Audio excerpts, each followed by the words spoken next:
Nagkita kaming dalawa sa aming tagpuan. Umaasa ako na maayos pa namin ang lahat.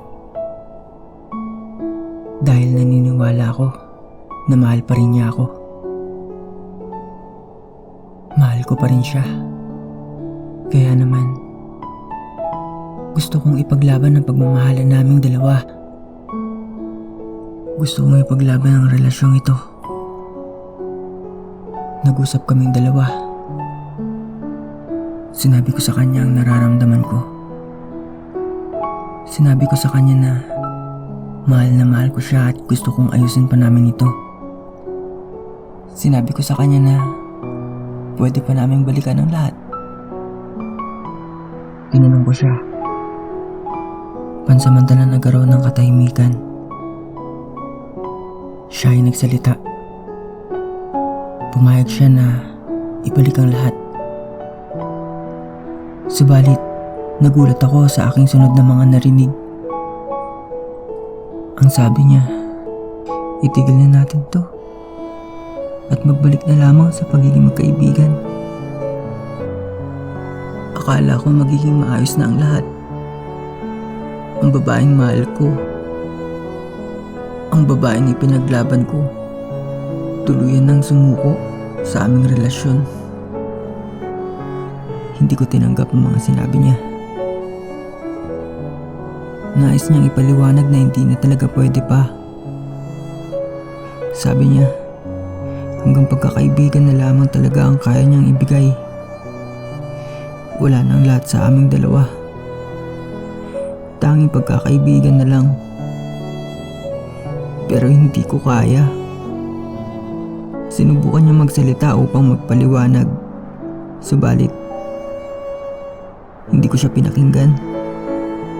Sa halip, ay tumayo ako at naglakad papalayo. Tinawag niya ako sa aking pangalan.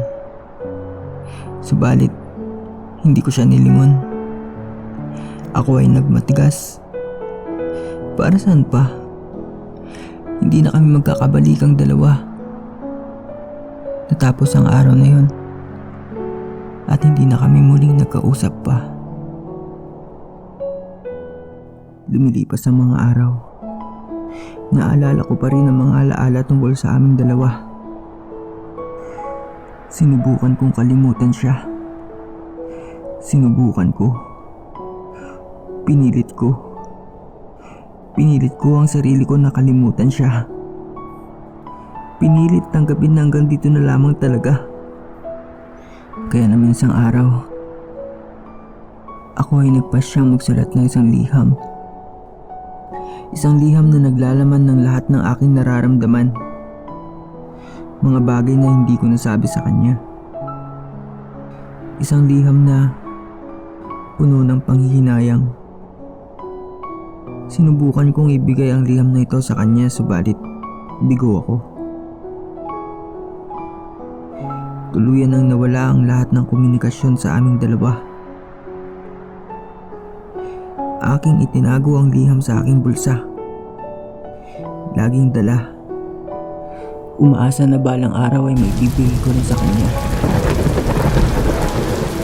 Lumipas ang mga panahon. Umabot na ng taon. Hanggang sa inabot na ng 2 taon.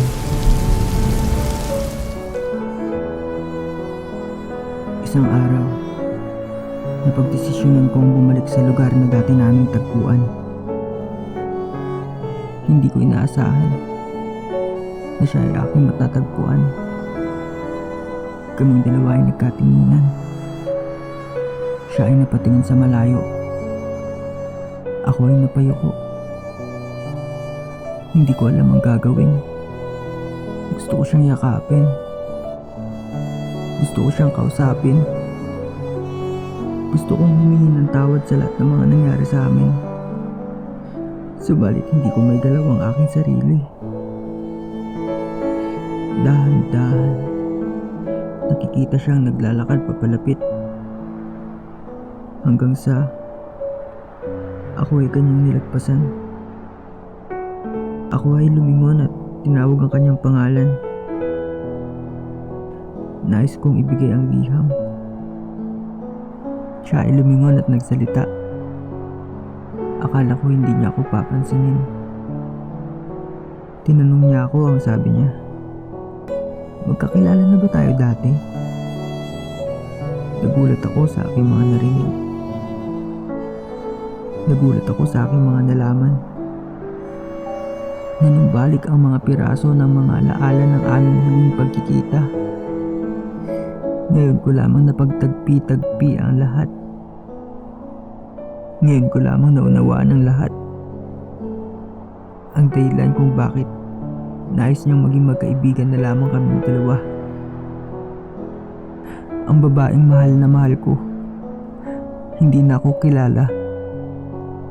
Ang babaeng mahal na mahal ko, unti-unti nang nawawala ang kanyang mga alaala.